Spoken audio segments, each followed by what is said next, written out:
దయచేసి కూర్చోనండి. ప్రభువు నామమున చేరిన పరిశుద్ధులైన మీ అందరికీ శుభాలు, వందనాలు తెలియచేస్తూ ఈస్టర్ తర్వాతి 4వ ఆదివార సాయంకాల ఆరాధనకు మిమ్మల్ని నేను ఆహ్వానిస్తూ ఉన్నాను. నేటి ధ్యాన లేఖన భాగాలు యోహాను సువార్త 16వ అధ్యాయం 5వ వచనం నుంచి 15వ వచనము, యాకోబు పత్రిక 1వ అధ్యాయం 16 నుంచి 21 వచనాలు. ఈ 2 భాగాలను మనము క్లుప్తంగా ధ్యానం చేయటానికి ప్రయత్నం చేద్దాం. 16వ అధ్యాయంలో యేసుక్రీస్తు ప్రభువారు కలగబోతూ ఉన్న శ్రమల గురించి తెలియచేస్తూ 16వ అధ్యాయము 2వ వచనాన్ని మీరు చూస్తే, యోహాను సువార్త, మిమ్మును సమాజ మందిరములో నుండి వెలివేయుదురు, మిమ్మును చంపు ప్రతివాడు తాను దేవునికి సేవ చేయుచున్నానని అనుకును కాలము వచ్చుచున్నది. పోయిన ఆదివారం కూడా మనము ఈ అధ్యాయాన్ని ధ్యానం చేశాం.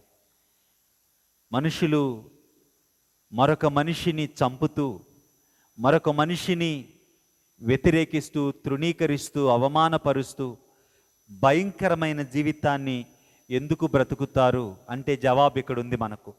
3వ వచనంలో అంటాడు, వారు తండ్రిని నన్ను తెలుసుకోలేదు. అంటే దేవునితో వారికి సహవాసం లేదు. చాలామంది దేవుడి పేరు ఉపయోగిస్తూ దేవుని పేరిట అనేక పనులు వాళ్ళు చేయొచ్చు. క్రైస్తవ సమాజంలో కానీ, లేకుంటే ఈ ప్రపంచంలో మతాలు అనేకమున్నాయి. అనేక మతాలలో అనేక దేవుళ్ళు ఉన్నారు. అనేక దేవుళ్ళ పేరిటి మీద అనేక ఆరాధనలు జరుగుతూ ఉన్నాయి. ఎవరైనా కానీ, ఏ మనిషి అయినా కానీ, మరొక మనిషిని ద్వేషించే మనస్సు, మరొక మనిషిని బాధ పెట్టే హృదయం, మరొక మనిషిని చెడు కోరుకుంటూ నాశనాన్ని కోరుకునే వ్యక్తి, ఇంకా పతాక స్థాయి ఏంటి అంటే మరొక మనిషిని చంపడం, మరొక మనిషిని దొమ్మిగా మీద పడి దౌర్జన్యం చేయడం, ఇవి మామూలు మనుషులే చేయకూడదు. కానీ వీళ్ళు ఎవరంట? దేవుడి పేరిట ఈ పనులు చేస్తూ ఉంటారు. వారి గురించి దేవుడు అంటూ ఉన్న మాట, వారికి దేవుడెవరో తెలియదు. దేవుడు ఎవరో తెలియదు అంటే దేవునితో వారికి సహవాసము లేదు. దేవునితో వారికి సహవాసం ఉంటే దేవుడెవరో వారికి తెలుస్తుంది. దేవుడెవరో వారికి తెలిస్తే తెలిసిన దేవుణ్ణి బట్టి వారు బ్రతుకుతారే కానీ ఆయనకు వ్యతిరేకంగా బ్రతకరు. ఆయనకు వ్యతిరేకంగా బ్రతుకుతూ ఉన్నారు అనంటే వారికి దేవునితో సహవాసము లేదు, దేవుణ్ణి వారు ఎరుగరు. ఇవి చెప్పిన తర్వాత 5వ వచనంలో యేసుక్రీస్తు ప్రభువారు అంటూ ఉన్నారు, ఇప్పుడు నన్ను పంపిన వాని యొద్దకు వెళ్ళుచున్నాను. నీవు ఎక్కడికి వెళ్ళుచున్నావని మీలో ఎవడనూ నన్ను అడుగుటలేదు.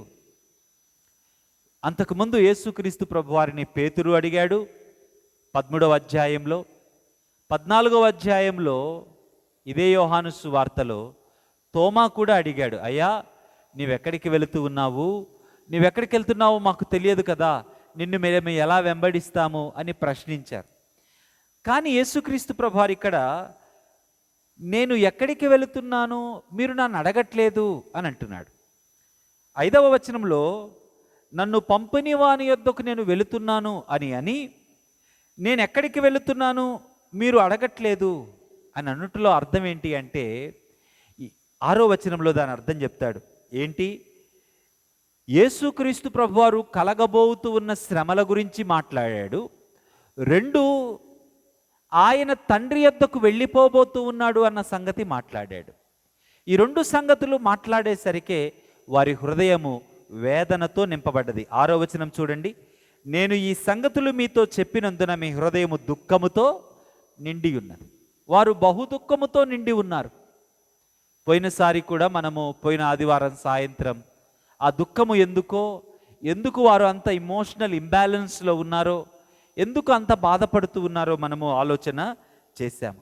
మెస్సియా ఎలా ఉంటాడని వారు అనుకున్నారో, ఏం చేస్తాడని వారు భావించారో, దానికి పూర్తిగా భిన్నంగా ఆయన వారి దృష్టికి కనపడటమే కాదు, ఆయన వారిని విడిచిపెట్టి వెళ్ళిపోబోతూ ఉన్నాడు అన్న సంగతిని కూడా తెలియజేశాడు.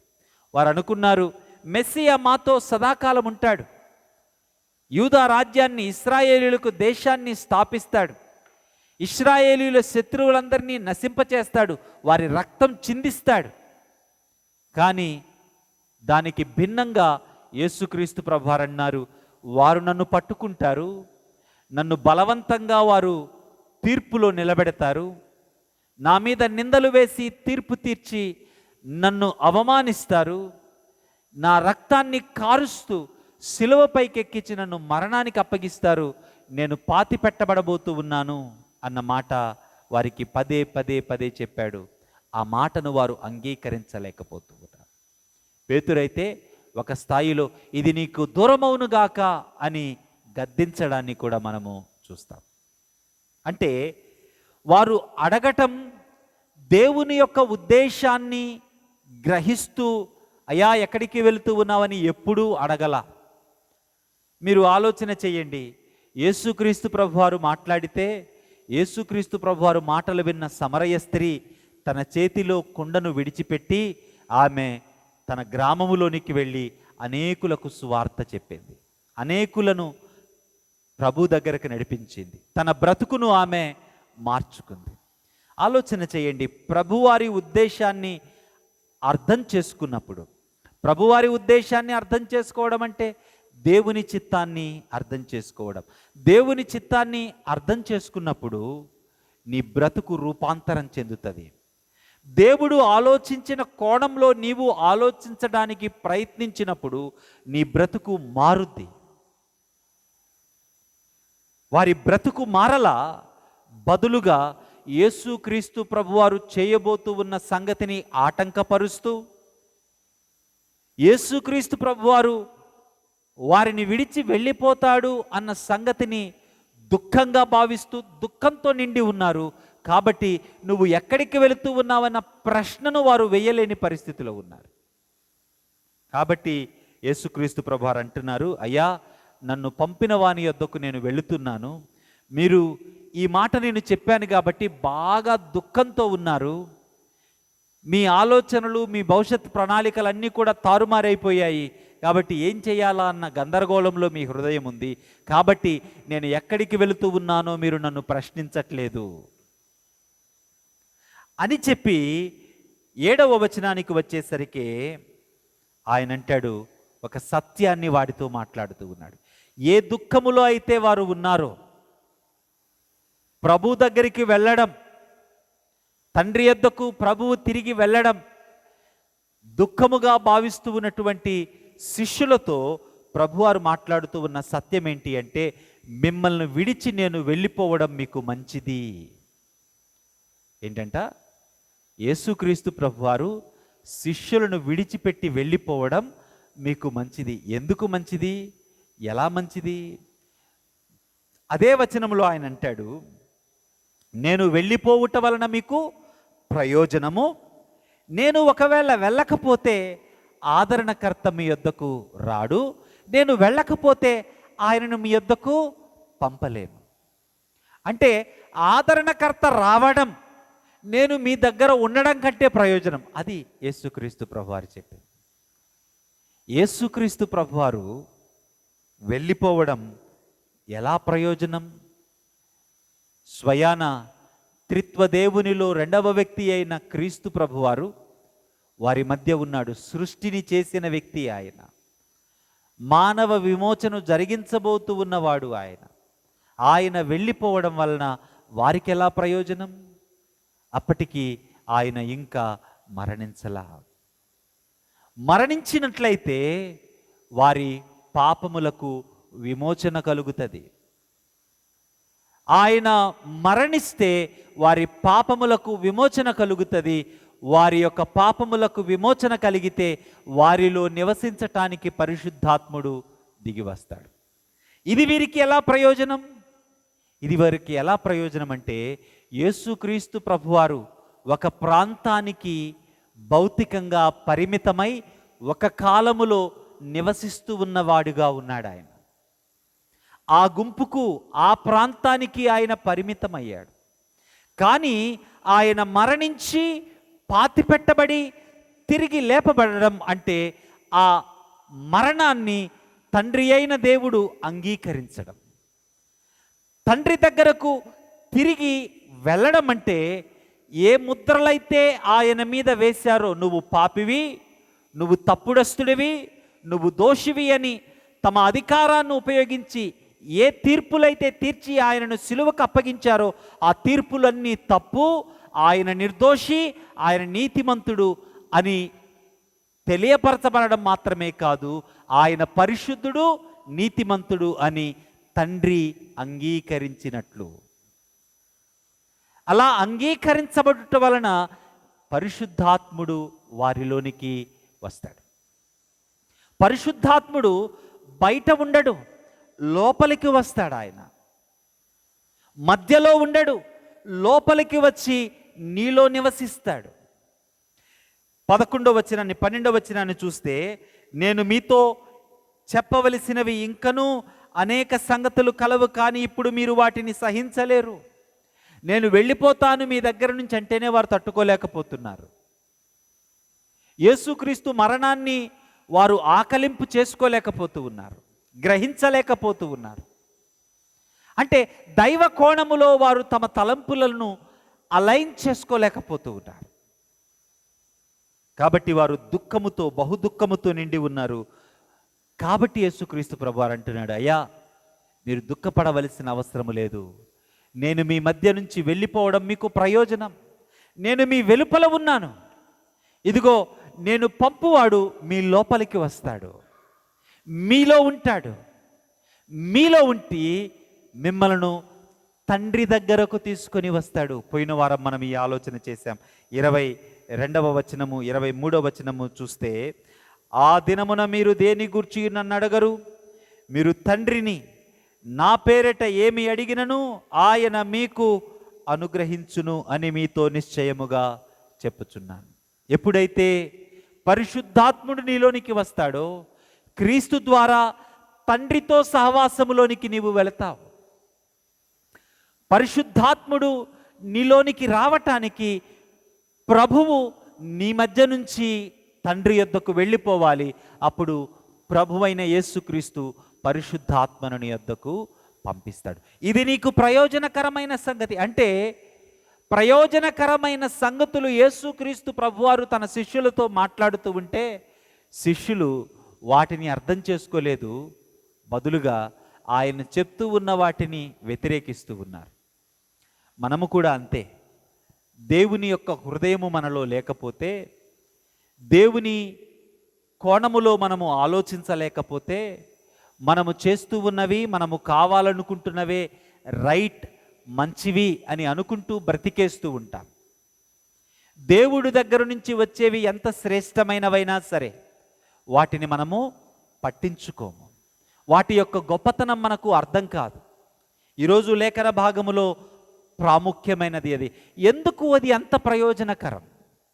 యేసుక్రీస్తు ప్రభువారు తన శిష్యులను విడిచిపెట్టి వెళ్ళిపోవడం ఎందుకు శిష్యులకు, తర్వాత మానవాళంతటికీ ప్రయోజనకరం? ఆయన వెలుపల ఉన్నాడు, ఆ ప్రాంతానికే పరిమితమై ఉన్నాడు, ఆ కాలానికే పరిమితమై ఉన్నాడు.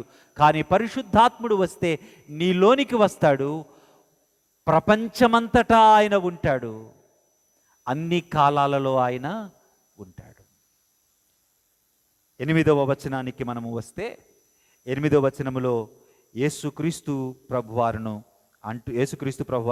అంటాడు, ఆయన వచ్చి పాపమును గూర్చియు తీర్పును గూర్చియు లోకమును ఒప్పుకొన చేయును. లోకము నా యందు విశ్వాసముంచలేదు గనుక పాపమును గూర్చియు, నేను తండ్రి యొద్దకు వెళ్ళుట వలన మీరిక నన్ను చూడరు గనుక నీతిని గూర్చియు, ఈ లోకాధికారి తీర్పు పొంది ఉన్నాడు గనక తీర్పును గూర్చియు ఒప్పుకొన చేయును. 7వ వచనములో ఆఖరులో ఒక మాట ఉంది, ఆయనను మీ యొద్దకు పంపుదును. యేసుక్రీస్తు ప్రభువారు పరిశుద్ధాత్మను తండ్రి యొద్ద నుంచి మీ యొద్దకు పంపుతూ ఉన్నాడు.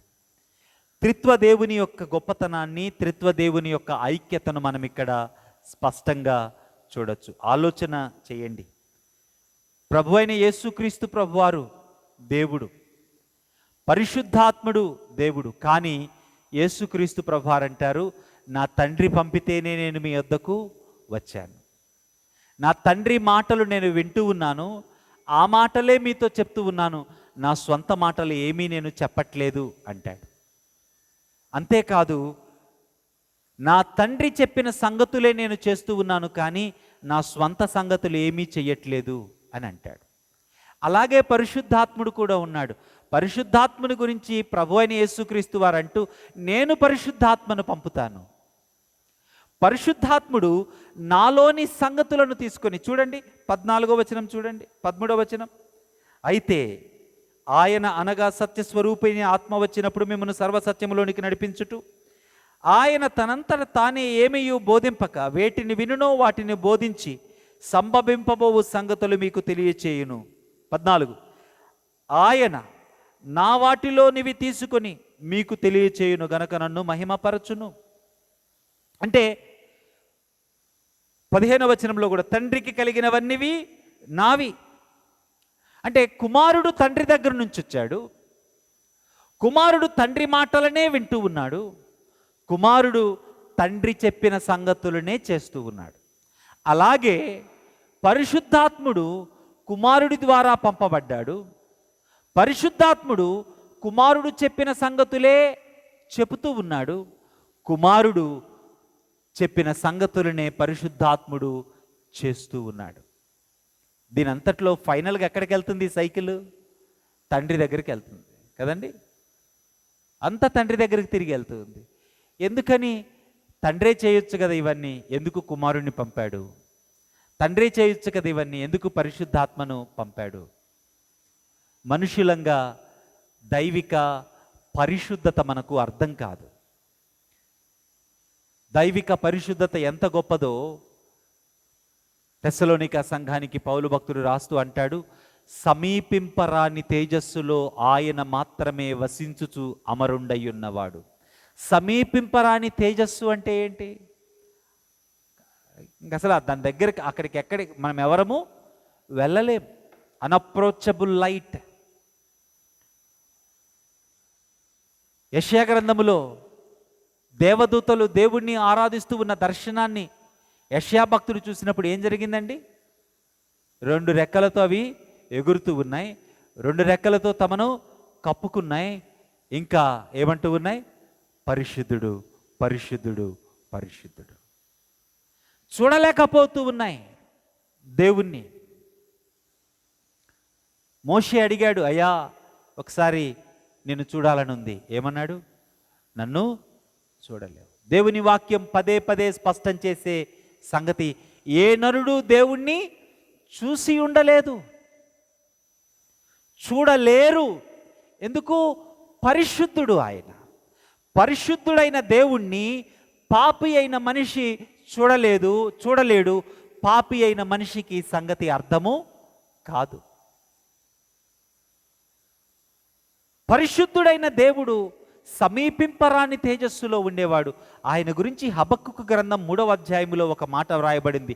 ఏమనంటే, దుష్టత్వమును చూడలేని కన్నులు గలవాడు. మనమేమో దుష్టత్వము తప్ప మరొకటి ఆలోచించలేని వారం. ఆదికాండము 6వ అధ్యాయం 5వ వచనం అంటది, నరుని హృదయము యొక్క తలంపులలోని ఊహ అంతయు ఎల్లప్పుడూ కేవలము చెడ్డదని యెహోవా చూసి. ఇర్మియా గ్రంథం అంటది, హృదయము మోసకరము, అది ఘోరమైన వ్యాధి కలది, దాని గ్రహింపు ఎవడికి లేదు. మనిషి పాపమును మాత్రమే యోచించి చేయగలిగిన తృష్ణతో సదా బ్రతుకుతూ ఉండేవాడు. దేవుడు పాపమును సహించలేనివాడు. అటువంటి పరిశుద్ధుడైన దేవుడు మనిషిని చూస్తే పాపి అయిన మనిషికి తీర్పు తీర్చి నశింపచేస్తాడే తప్ప తనకింక వేరే అవకాశము లేదు. కాబట్టి దేవుడు తన ప్రియకుమారుణ్ణి ఈ లోకానికి పంపించి, తన ప్రియకుమారుడి ద్వారా మనిషి యొక్క పాపమునకు పరిహారమును చెల్లించి, క్షమించిన బ్రతుకులోకి పరిశుద్ధ పరిశుద్ధాత్మను పంపుతూ ఉన్నాడు. ఇప్పుడు ఇంకొక ప్రశ్న ఆలోచన చేయండి.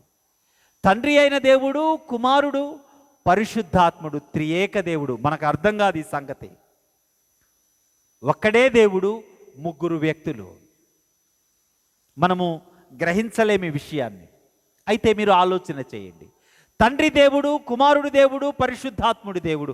తండ్రి సమీపింపరాని తేజస్సులో ఉండేవాడు, కుమారుడు దేవుడే సమీపింపరాని తేజస్సులో ఉండేవాడు, పరిశుద్ధాత్ముడు దేవుడే సమీపింపరాని తేజస్సులో ఉండేవాడు. సమీపింపరాని తేజస్సులో ఉండే దేవుడు రాలేడు గనక కుమారుణ్ణి పంపితే ఈ కుమారుణ్ణి మనం ఎలా చూడగలిగాం? ఆయన రాలేడు గనుక పరిశుద్ధాత్మను పంపితే ఈ పరిశుద్ధాత్ముడు మనలోనికి వచ్చి ఎలా నివసిస్తూ ఉన్నాడు? అందుకే ఈ సంగతి మనకు అర్థం కావడానికి ఫిలిప్పి సంఘానికి పౌలు భక్తుడు రాస్తూ 2వ అధ్యాయము 5వ వచనంలో, కాగా క్రీస్తు యేసుకు కలిగిన ఈ మనస్సు మీరు కలిగి ఉండండి. ఏ మనస్సు అంట?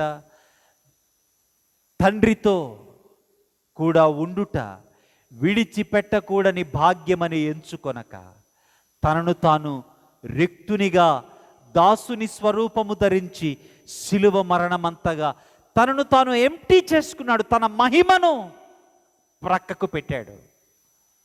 ఏ సమీపింపరాని తేజస్సు అయితే ఉందో ఆ సమీపింపరాని తేజస్సును ఆయన ప్రక్కకు పెట్టాడు. మరి క్రీస్తు రిక్తుడిగా అయితే పరిశుద్ధాత్ముడు కూడా రిక్తుడయ్యాడా?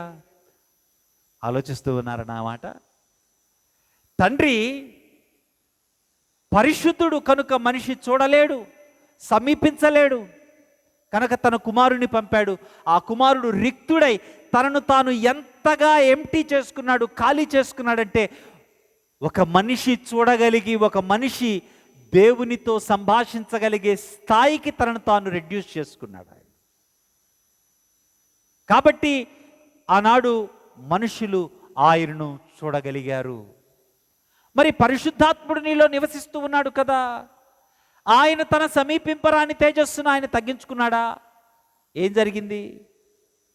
ఆయన తన సమీపింపరాని తేజస్సును తగ్గించుకోలా, నిన్ను ఆయన స్థాయికి లేవనెత్తాడు యేసుక్రీస్తు ప్రభు వారి యొక్క మరణ పునరుద్ధానముల ద్వారా. హల్లెలూయా!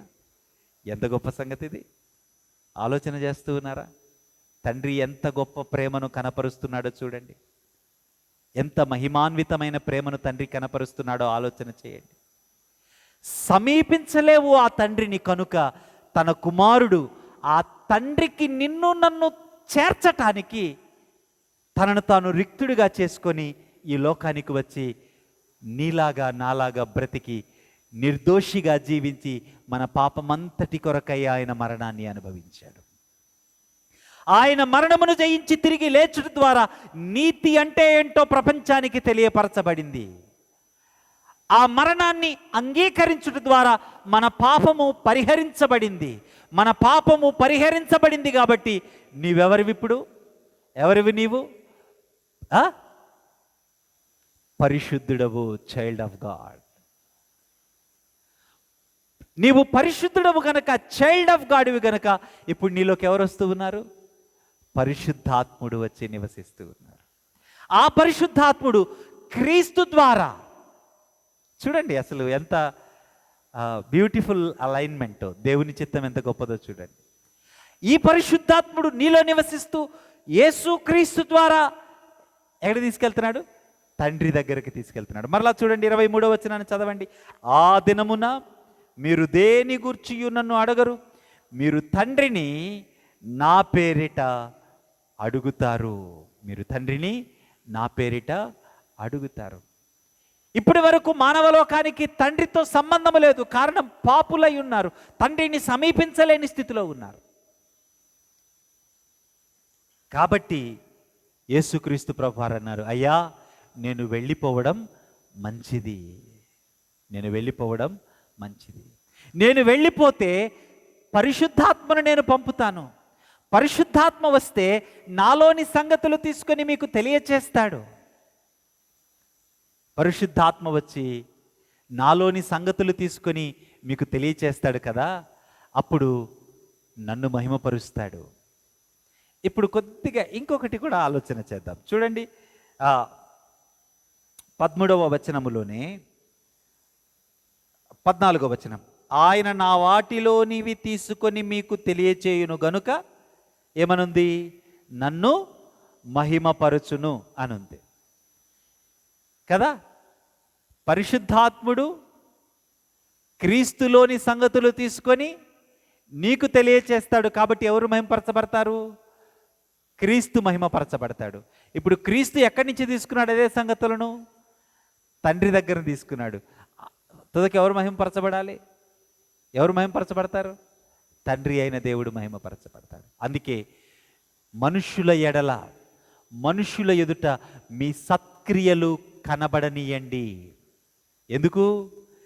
దేవుని, తండ్రి అయిన దేవుని ప్రపంచము మహిమపరచునట్లు మీ సత్క్రియలు అందరి ఎదుట కనబడనీయండి.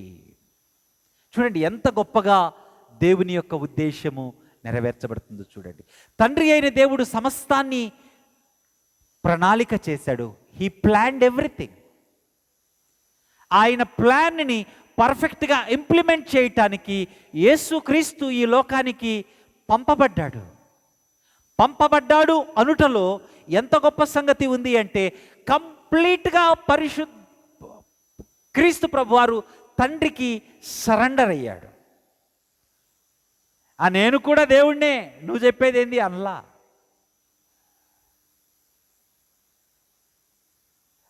కంప్లీట్గా సరెండర్ అయ్యాడు. ఎంత స్థాయిలో సరెండర్ అయ్యాడంటే, కేవలము ఆయన మాటే విన్నాడు, కేవలము ఆయన చిత్తాన్నే ఆలోచించాడు, కేవలము ఆయన చిత్తాన్నే నెరవేర్చాడు. ఆయన చిత్తాన్ని నెరవేర్చి తండ్రి యొద్దకు ఆయన వెళ్ళిపోయాడు. అందుకే మనము నైసియా విశ్వాస ప్రమాణం చెప్పేటప్పుడు ఒక మాట చెప్తాం, తండ్రి నుంచియు కుమారు నుంచియు బయలు వెడలుచు. తండ్రితోనూ కుమారునితోనూ సమానముగా, ఏకముగా ఆరాధింపబడుచు. సేమ్ సబ్స్టెన్స్, కో ఈక్వల్, కో ఇటర్నల్, కో ఎగ్జిస్టింగ్.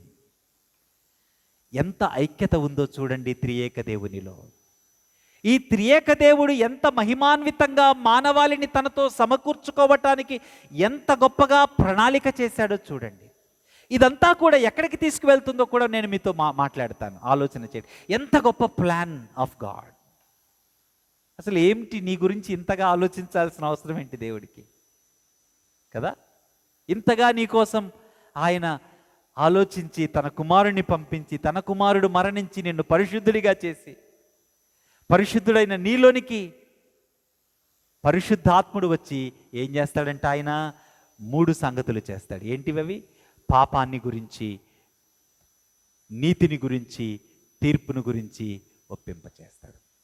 పాపము అంటే ఈ ప్రపంచము మంచి ఏంటో చెడేంటో చాలా చెప్తా ఉంటుంది. ఈ ప్రపంచం చెప్పేది మంచి చెడు అది కాదు పాపము అంటే. ఈ ప్రపంచం టీవీల్లో, అడ్వర్టైజ్మెంట్లో, నువ్వు చదువుకునే వాటిల్లో, లేకుంటే నువ్వు చూస్తూ ఉన్న వాటిల్లో చెప్తూ ఉన్న మంచి చెడులు కాదు. డబ్బున్నోడు బలాత్కరించాడనుకోండి, అది అలాగే కొట్టుకుపోతుంది. ఒక పేదోడు డబ్బున్న వ్యక్తిని, డబ్బున్న అమ్మాయిని బలాత్కరించాడనుకోండి, ఏం జరుగుతుంది? దిశ అని ఒకటి వస్తుంది, లేకుంటే ఇంకోటేదో ఎన్కౌంటర్స్ జరుగుతాయి. అట్లాగే ఎక్కడన్నా డబ్బున్నోడు ఎన్కౌంటర్ అవ్వడం చూసారా మీరు ఎప్పుడన్నా? ఉత్తరప్రదేశ్లో అనుకుంటాం, ఉత్తరప్రదేశ్లోనో మధ్యప్రదేశ్లోనో ఒక అమ్మాయి, ఆ అమ్మాయిని పాడు చేయడమే కాకుండా ఆ అమ్మాయి వాళ్ళ నాన్నను చంపి, ఆ ఊరిలో ఆ అమ్మాయికి ఏమీ దొరకకుండా చేసి, ఎంత హీనంగా, ఆ పేరు నాకు గుర్తు రాట్లా. డబ్బున్నోడికి ఒక న్యాయం, డబ్బు లేనివాడికి ఒక న్యాయం. ఒక కులానికి ఒక న్యాయం, మరొక కులానికి ఇంకొక న్యాయం. బలహీనులైన వారికి ఒక న్యాయం, బలమైన వారికి ఇంకొక న్యాయం. మంచి చెడులు ఒకే కేస్, ఒకే జడ్జ్ ఒకలాగా తీర్పిస్తాడు, ఇక్కడ ఇంకోలాగా వీడికి బెయిల్ దొరుకుతుంది, వీడికి బెయిల్ దొరకదు. వీడు నిర్దోషి అంటాడు, వీడికి యావజ్జీవ కారాగార శిక్ష పడుతుంది. ఎన్ని జడ్జిమెంట్స్ చూడాల మనం, ఎన్ని జడ్జిమెంట్స్ చూడాల. సల్మాన్ ఖాన్ కేసు విషయంలో ఒక ఫన్నీ కార్టూన్ వేశారు. ఏంటి దాన్ని, అతను చంపింది జింకనా లేకుంటే దేన్ని చంపాడు ఆయన? జింకేనా? జింకను చంపేశాడు కదా. జింకను చంపితే మీడియాలో వచ్చిందని చెప్తున్నా మీకు. జింకను చంపితే finally he is relieved of that case కదా. ఆ కేసు ఆయన నుంచి కొట్టేయబడింది. అప్పుడు వచ్చిన కార్టూన్ ఏంటి అంటే, జింక తనంతటకు తానే తుపాకీ పెట్టుకొని కాల్చుకొని వచ్చింది అని కార్టూన్ వచ్చింది. సో దట్స్ హౌ ద మంచి చెడు ఈ లోకంలో మనకు అలా ఉంటాయి. ఏంటి మంచి చెడు ఇక్కడ? దేవుని యందు విశ్వాసమే. పాపం అంటే ఏంటి? దేవుని విశ్వసించకపోవడమే పాపం. దేవుని విశ్వసించకపోవడం ఎలా పాపమైంది? ఈ స్టేట్మెంట్లోనే ఈ 3 స్టేట్మెంట్స్కి లింక్ మనకు కనెక్ట్ అవుతుంది. జాగ్రత్తగా ఆలోచన చేయండి. దేవుని విశ్వసించడము అనంటే ఆయన ఎవరో నీకు తెలియడం. ఆయన ఎవరో తెలిస్తేనే కదా ఆయన నమ్ముతావు. ఆయన ఎవరో తెలియాలంటే ఏం చేయాలి? నువ్వు ఆయనతో నువ్వు నడవాలి. అవునా? సుధాన్ బాబు గారు, శాంతి గారు పెళ్లి చేసుకొని ఎన్ని సంవత్సరాలు అయిందండి? 27 సంవత్సరాలు. 27 సంవత్సరాల్లో సుధాన్ బాబు గారు అంటారు, ఫలానా ఫుడ్ శాంతి గారికి ఇష్టం ఉండదు అంటారు. ఎందుకు? ఒకవేళ మీరు ఏమన్నా పెడుతున్నారనుకోండి, అమ్మమ్మమ్మ ఆమెకు అది పడదు, వద్దు అని మీరు ఆమె చెప్పకముందే ఈయనే చెప్పేస్తారు. అలాగే శాంతి గారు కూడా ఫలానది ఆయనకు నచ్చదు కాబట్టి నేను చేయను అని ఎన్నోసార్లు ఆగిపోతారు. తనకిష్టమైన ఆగిపోతారు. ఎక్కడి నుంచి వచ్చింది అది? 27 సంవత్సరాల సహవాసములో నుంచి వచ్చింది. 27 సంవత్సరాల సహవాసములో ఆయనను నమ్మడం, ఆమెను ఆయన నమ్మడం, ఒకళ్ళ మీద ఒకళ్ళకి నమ్మిక ఏర్పడింది. అంటే విశ్వాసము అని ఏదైతే యేసుక్రీస్తు ప్రభువారు 9వ వచనములో మాట్లాడుతూ ఉన్నారో చూడండి మరలా ఒకసారి. లోకులు నా యందు విశ్వాసముంచలేదు గనుక పాపము. నీ జీవితంలో కూడా ఇది నువ్వు ఆలోచించాలి. దయచేసి చర్చికి కేవలం రావటానికి వస్తే రండి, నేనేం చేయలేను, కానీ I don't say don't come, రావద్దని చెప్పలేను నేను. ఇందుకోసం కాదు చర్చికి రావాల్సింది. చర్చికి రావాల్సింది ఎందుకు అంటే, నీ క్రియేటర్తో నీ రిలేషన్ని చెక్ చేసుకోవటానికి రావాలి. నీ దేవుడితో నీ రిలేషన్ని స్ట్రెంథన్ చేసుకోవడానికి రావాలి. ఆ రిలేషన్లోనే ఆయన నీకు అర్థమవుతాడు. ఆయన నీకు అర్థమయ్యే కొలది మంచి ఏంటో చెడేంటో తెలుస్తుంది. సహవాస జ్ఞానము. ఎవరితో సహవాసం? ఈ సహవాసము ఎవరితోనమ్మా? టీవీలతోనా? ఫ్రెండ్స్తోనా? మనకు మిగతా సహవాసాలన్నీ చాలా నచ్చుతాయి. దేవుని సన్నిధిలో దేవునితో సహవాసం మనకు నచ్చదు. ఇది చాలా ఆడ్గా ఉంటుంది, చాలా డ్రైగా ఉంటుంది, చాలా డ్రైగా ఉంటుంది. 1 గంట ప్రాపర్గా మనము దేవుని వాక్యాన్ని కష్టపడి వినలేం. మళ్ళీ ఈ మాట చూడండి, ఎలా వినాలంట? కష్టపడి వినాలి. దేవుని వాక్యాన్ని ఎలా వినాలి? కష్టపడితేనే నీకు అర్థమవుతుంది. కష్టపడితేనే దేవుని వాక్యం అర్థమవుతుంది. నువ్వు దేవుని వాక్యం వినడానికి కష్టపడలా. ఎందుకు? నీకు రంగురంగుల బొమ్మలు కనపడట్లా. నిన్ను అటెంటివ్గా, యాక్టివ్గా కూర్చోబెట్టేవేవి ఇందులో ఉండవు. కాబట్టి బోర్ కొడతా ఉంటుంది. ఎప్పుడురా బాబు అయిపోతుంది. అదే ఈ టెక్స్ట్లో వాక్యం చెప్తూ ఉన్నప్పుడు ఆలోచిస్తూ ఎంగేజ్ అవ్వు, మంట పుట్టుద్ది నీలో. You will live just like that. ఎందుకు పుట్టదు? సినిమా నచ్చుద్ది. ఎందుకు? ఆ హీరోలో నిన్ను ఊహించేసుకుంటావు. ఆ హీరోయిన్ పక్కన నిన్ను పెట్టుకుంటావు. ఆ విలన్ని నువ్వే కొడుతూ ఉంటావు, వాడు కొడతా ఉంటే. ఆ కలర్ఫుల్ సీనరీస్లో నువ్వు ట్రావెల్ చేస్తూ ఉంటావు. నువ్వు ట్రావెల్ చేయట్లా దేవుని వాక్యం దగ్గరకు వచ్చి. So you don't know what it is to have a relation with your creator. అయ్యేదో వాళ్ళు చెప్తారు, విందాం. ఇది 90% మంది చేసే పని. Travel with every word. See how great this wonderful exploration would be. ఎంత మధురంగా ఉంటుంది ఈ వాక్యము. ఇంకా ఈ ప్రపంచంలో ఏది ఈ మాధుర్యం దగ్గరకు రాలేదు. నేను ఒక మాట చెప్తాను చూడండి. ప్రపంచంలో పాపము అనేది ద లోయెస్ట్ థింగ్. ప్రశాంతంగా ఈ రాత్రి ఒక్క అరగంట ఒంటరిగా గడపండి. ఎవరితో కూర్చోవద్దు, మీరు మాత్రమే ఒంటరిగా గడపండి. మీలో కలిగే ఆలోచనలు ఏదైనా కానీ ఎంత లోయెస్టో మీరు ఆలోచన చేయండి. ఎంత అసహ్యకరమైనవో ఆలోచన చేయండి. దానికోసం నువ్వు ఎలా వెంపర్లాడతావో చూడు. అందుకే యాకోబు రాసిన మొదటి పత్రిక, యాకోబు పత్రిక 1వ అధ్యాయంలో శోధించబడేవాడు ఎలా శోధించబడతాడంట? తన స్వకీయ దురాశ చేత మరులు కొల్పబడి ఈడవబడి శోధించబడతాడంట. ఈడవబడి శోధించబడతాడు. ఆలోచన చేయండి. పాట దేవునితో సహవాసం అర్థం కాలా మనకు. బాప్తిస్మం తీసుకున్నాం, బల్లలో చేయి వేస్తూ ఉన్నాం, సంఘానికి వచ్చి వెళ్తూ ఉన్నాం, బైబిల్ చదువుతూ ఉంటాం, కానీ అది సహవాసం కాదు. సహవాసం అంటే శాంతి గారు, సుడాన్ బాబు గారు 27 సంవత్సరాలు నడిచారు చూసారా, అది సహవాసం అంటే. అలిగారు వాళ్ళు, నవ్వుకున్నారు వాళ్ళు, ఏడ్చారు వాళ్ళు, గొప్ప విజయాలు చూశారు వాళ్ళు. అలాగే ఉంటుంది క్రీస్తుతో నీ రిలేషన్. అలాగే ఉంటుంది. అలుగుతావు ఆయన మీద, నువ్వు అలిసిపోతావు ఆయనతో, నువ్వు పక్కకి వెళ్ళిపోతావు, నా వల్ల కాదంటావు, మళ్ళా తీసుకొచ్చి కూర్చోబెడతాడు నిన్ను ఆయన. ఆయనతో రిలేషన్లోకి రండి. ఆయనతో రిలేషన్లోకి వస్తేనే విశ్వాసం అనేది వస్తుంది. ఆయనతో రిలేషన్ లేకుండా నేను నమ్మాను అంటే నమ్మడం కాదు అది. ఆయనతో రిలేషన్లోకి వస్తే ఆయన మనసేంటో తెలుస్తుంది, ఆయన స్వభావం ఏంటో అర్థమవుతుంది. ఆయన స్వభావం కానిదేంటి? పాపము. అది చెప్తున్నాడు అక్కడ. లోకము నా యందు విశ్వాసం ఉంచలేదు గనుక పాపము.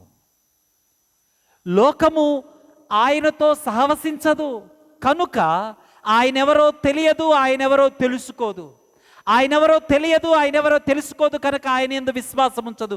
కనుక ఆయన మీద ఏం చేసింది? దోషాలన్నీ మోపి ఈయన తప్పుటోడు అని తీర్పు తీర్చేసి ఆయన మీద పాపాన్ని మోపి మరణానికి అప్పగించేశారు. మరణము ఆయన్ని బంధించి ఉంచలా. మరణము నుంచి తిరిగి లేచి ఆయన తెలియచేసింది ఏంటి అంటే క్రీస్తు నీతిమంతుడు. అంటే నీతి అంటే ఏంటి మరి? క్రీస్తు జీవితమే నీతి. నువ్వు చెప్పేది కాదు, నువ్వు డిఫైన్ చేసేది కాదు నీతి అంటే. క్రీస్తు నీతి. కారణం క్రీస్తు జీవితాన్ని తండ్రి అంగీకరించాడు. ఆ జీవితం యొక్క శ్రేష్టత నీకు ఆపాదించబడుతుంది. అందుకే నీలోనికి పరిశుద్ధాత్ముడు వస్తున్నాడు. కాబట్టి యేసుతో సహవాసము విశ్వాసము, ఆ సహవాసము కొనసాగుట నీతి, ఈ సహవాసము లేకపోవడమే దేవుని తీర్పు. ఏ తీర్పునైతే యేసుక్రీస్తు ప్రభువారికి తీర్చారో ఆ తీర్పు అబద్ధము. ఆయన నిర్దోషి అని నిరూపించబడుట ద్వారా వారి అధికారము తప్పు అధికారం అయిపోయింది. వారు చేసినవన్నీ అబద్ధమైపోయినవి. ఆ తీర్పులే వారికి తిరిగి పరిణమించాయి. కాబట్టి ఆయన ఏం చెప్తాడు పరిశుద్ధాత్ముడు? ఒక మాట మీరు చూడాలి. 8వ వచనంలో ఒప్పుకొనజేయును అనే ఒక మాట ఉంది కదా. ఒప్పుకొనచేయును అనే మాట ఇంగ్లీష్లో కన్విక్ట్ అనే ఒక మాట ఇచ్చాడు. అంటే లిటరల్గా ఆయన ఏం చేస్తాడంటే దేవునితో నీ రిలేషన్ ఎలా ఉందో చూపిస్తాడు నీకు. దేవునితో నీ రిలేషన్ ఎలా ఉందో నీకు క్లియర్గా చూపిస్తాడు ఆయన. ఆ రిలేషన్ నీకు అర్థమైనప్పుడు విశ్వాసానికి ఎంత దూరం ఉన్నావో అర్థమవుతుంది, ఎంత దుర్నీతిపరుడువో అర్థమవుతుంది, ఎంత భయంకరమైన తీర్పులో పడిపోయావో అర్థమవుతుంది. ఆ రిలేషన్ని సరిచేసినప్పుడు విశ్వాసములోనికి వస్తావు, నీతిలోనికి వస్తావు, తీర్పు నుంచి తప్పించుకుంటావు. దాన్ని ఆయన 13వ వచనములో అంటూ ఉన్నాడు. 12లో ఏమో అనేక సంగతులు మీరు అర్థం చేసుకోలేరు, అయితే పరిశుద్ధాత్ముడు వచ్చినప్పుడు అప్పటికి బలి అర్పణ జరిగిపోతుంది. పరిశుద్ధాత్ముడు మీలోనికి వస్తాడు. మీలోనికి రావడమే కాదు, ఆయన సత్యమును గురించి, అంటే తీర్పును గురించి, పాపమును గురించి, నీతిని గురించి ఒప్పింపజేస్తాడు గనక సర్వసత్యములోనికి మీరు నడిపించబడతాడు. ఇక్కడ ఒక మాట యేసుక్రీస్తు ప్రభువారు చాలా క్లియర్గా ఉపయోగిస్తున్నాడు. ఏంటి ఆ మాట అంటే, వేటిని వినునో అని ఒక మాట అన్నాడు. ఇది సింపుల్ ప్రజెంట్ టెన్స్. ఇంగ్లీష్లో మీరు చూస్తే యేసుక్రీస్తు ప్రభువారు అన్న మాట ఏంటి అంటే, whatever he hears, whatever he hears. Simple present tense. Simple present tense అనేది ఇప్పుడు జరుగుతూ ఉన్న చిన్న సంగతి. అంటే ఈ స్పిరిట్ ఆఫ్ గాడ్ ఎంత గొప్ప సంగతి నీ లైఫ్లో అని అంటే, ఈ క్షణంలో నీలో ఉంటూ తండ్రితో మాట్లాడుతున్నాడు ఆయన. వినండి ఈ మాట. ఈ క్షణం నీలో ఉంటూ తండ్రితో, కుమారుడితో మాట్లాడుతూ నీకు అవసరమైన జ్ఞానాన్ని, ఈ క్షణానికి అవసరమైన జ్ఞానాన్ని అందిస్తూ ఉన్నాడు. ఈ బైబిల్ ఎందుకు బ్యూటిఫుల్లో తెలుసా? ఈ బైబిల్ మీలో ఒక్కొక్కరికి ఒక్కోలా అర్థమవుతుంది. ఎందుకు? మీలో ఒక్కొక్కరికి ఒక్కొక్కలాగా అర్థం చేయించేవాడు పరిశుద్ధాత్ముడు. ఎందుకని? క్రీస్తు ఎంత ప్రత్యేకమైన వాడో అలాగే క్రీస్తు వలె మీరు కూడా అంతే ప్రత్యేకమైన వారు. కాబట్టి తండ్రి కుమారుణ్ణి పంపించి పరిశుద్ధాత్మ ద్వారా తండ్రితో మిమ్మల్ని ఐక్యపరచుకున్నాడు. ఎలాగా? క్రీస్తును తనలో ఐక్యపరుచుకున్నట్లుగా మిమ్మల్ని కూడా తండ్రి తనతో ఐక్యపరుచుకుంటూ ఉన్నాడు. అంటే తండ్రి కుమారుని ఐక్యపరుచుకున్నట్లు మిమ్మల్ని తనతో ఐక్యపరుచుకోవటానికి పరిశుద్ధాత్మను మీలో ఉంచి మారుతున్న ఈ కాలములో ఎంత మార్పులు కదా! నిన్న ఉన్నటువంటి లేటెస్ట్ అన్నది ఈరోజు పాతదైపోయి ఉంటుంది. రేపు ఇంకేదో వస్తుందో మనకు తెలియదు. ఈరోజు ఉన్న ఐడియాలజీ రేపు మారిపోతుంది. నిన్నున్న ఐడియాలజీ ఈరోజు లేదు. డెసిషన్ తీసుకోవడం కష్టమైపోతుంది. ఎంతో ఇన్ఫర్మేషన్ లోపలికి వస్తూ ఉంది, ఎంతో టెక్నాలజీ మారిపోతూ ఉంది, పరిస్థితులు మారిపోతున్నాయి, ఉద్యోగాలు మారిపోతూ ఉన్నాయి, భవిష్యత్తు ఏంటో అర్థం కావట్లా. ఈ కండిషన్లో మొరాలిటీ మారిపోతూ ఉంది, నీతి మారిపోతూ ఉంది. నిన్న పాపము అని ఏదైతే సమాజం చెప్పిందో అది ఈరోజు ఓకే అంది. నిన్న రాంగ్ అన్నది ఈరోజు రైట్ అయిపోయింది. నిన్న రైట్ అయింది ఈరోజు రాంగ్ అయిపోతూ ఉంది. మారుతుంది. It's relative. కానీ నీలో ఉన్న పరిశుద్ధాత్ముడు నీతో ఎలా ట్రావెల్ చేస్తాడు, ఎలా ఎక్స్ప్లోర్ చేస్తావు నువ్వు ఆయనతో అంటే, ఈ క్షణం నీకు అవసరమైన సంగతులు. ఎగ్జామ్ రాస్తూ ఉన్నావు, లేకుంటే వివాహాన్ని గురించి ఒక డెసిషన్ తీసుకోవాలి, జాబ్ గురించి ఒక డెసిషన్ తీసుకోవాలి, అప్పు చేయడం గురించి ఒక డెసిషన్ తీసుకోవాలి, ఏం తినాలో ఏం తినకూడదో ఒక డెసిషన్ తీసుకోవాలి, ఎవరితో నీవు రిలేట్ అయి ఉండాలో ఎవరితో రిలేషన్ లేకుండా ఉండాలో ఒక డెసిషన్ తీసుకోవాలి, ఎలాంటి మాటలు మాట్లాడాలో ఎలాగ మాట్లాడకూడదో, ఎలా డ్రైవ్ చేయాలో ఎలా డ్రైవ్ చేయకూడదో, ఏ వెహికల్ కొనాలో ఏ వెహికల్ కొనకూడదో, ఏ బట్టలు కొనుక్కోవాలో ఏ బట్టలు కొనుక్కోకూడదో, ఎవ్రీథింగ్ ఇన్ యువర్ లైఫ్ ఆ మూమెంట్లో, ప్రతి విషయంలో ఆ మూమెంట్లో, even at your secret part of your life, ఇంకా వేరెవరికి సంబంధము లేని మరింత వ్యక్తిగతమైన పర్సనల్ స్పేస్లో కూడా పరిశుద్ధాత్మదేవుడు తండ్రితో కుమారుడితో కనెక్ట్ అయ్యి నీ హార్ట్లో నుంచి రెస్పాండ్ అవుతుంటాడు. That is what is the promise that you have. అందుకన్నాడు ఆయన, నేను వెళ్ళిపోవడం మీకు ప్రయోజనకరం. ఎప్పుడు అంటే యేసుక్రీస్తు ప్రభువారి యొక్క మరణము అంగీకరించబడినప్పుడు. అప్పుడు పరిశుద్ధాత్ముడు నీలోనికి వస్తాడు. ఆ పరిశుద్ధాత్ముడు తండ్రితో రియల్ టైం అంటాం కదా, మనం జాబ్లో ఉపయోగిస్తామా ఏంటి, గవర్నమెంట్లో కూడా ఏంటంటే రియల్ టైం గవర్నెన్స్ అంటాం. రియల్ టైం, ఈ మూమెంట్కి నీకు అవసరమైన సంగతులను ఆయన తెలియచేస్తాడు. తుదకు ఆయన నామము మహిమపరచబడేటట్లు నీ జీవితము రూపాంతరము చెందుతుంది. ఎంత గొప్ప భాగ్యము. కాబట్టి 33వ వచనంలో అన్నాడు, నా యందు మీకు సమాధానము కలుగునట్లు ఈ మాటలు మీతో చెప్పుచున్నాను. లోకములో మీకు శ్రమ కలుగుతుంది, అయితే ధైర్యము తెచ్చుకోండి, నేను లోకాన్ని జయించాను. ధైర్యం తెచ్చుకోండి. మారుతున్న కాలములో నీకున్న ఒకే ఒక హోప్ రక్షణ. ఎవ్వరు నీకు ఏ జవాబు చెప్పలేరు. నీ లైఫ్లో ఒక యవన బిడ్డగా, ఒక కపుల్గా, వాట్ ఎవర్ యు ఆర్, నీ లైఫ్లో ఆయనతో నీవు ట్రావెల్ చేయి. రియల్ టైం కామన్ సెన్స్ అనుక్షణం నీకు దేవుడిస్తూ ఉంటాడు. బ్యూటిఫుల్గా నీ లైఫ్ ట్రాన్స్ఫార్మ్ అవుతూ ఉంటుంది. ఎంతమందికి కావాలి లైఫ్ కదండి? ఎంత బాగుంటుందో కదా. ఎవరు? All knowing God, all powerful God, omniscient and omnipresent God, omnibenevolent God.